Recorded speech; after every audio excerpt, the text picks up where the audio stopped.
I'll tell you this, Guam Police Department and the officers there have the most authority out of the entire law enforcement agencies. They're able to go and enforce laws in every single other areas of the government. And we need to be able to make sure that our core premier law enforcement agency is staffed and responsive to the community.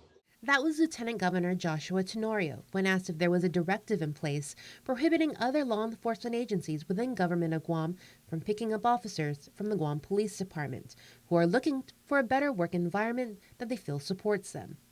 Adamant there is no directive. I'll just say this, when other agencies have said that there are officers, our priority is Guam Police Department.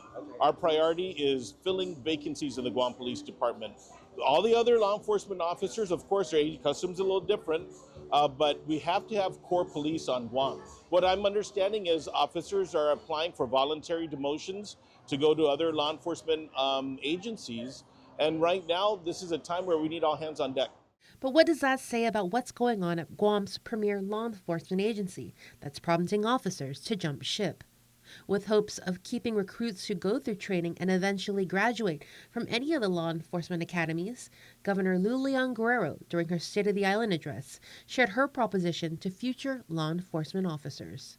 We will give you good wages, regular increments, an early retirement age, and ample time off with your families. But going forward, we will expect something more of new recruits. If we train you for a career in law enforcement, we will ask you to sign on to a minimum 3-year commitment to serve the agency you trained with. Should you leave government service early, you will be asked to repay the prorated share of your training cost. Tenorio adds that once GPD is strengthened, the other law enforcement agencies can be brought up. We need people on the streets, and our population expects that Gov Guam is going to be able to utilize our officers. They want to see more police officers on the street.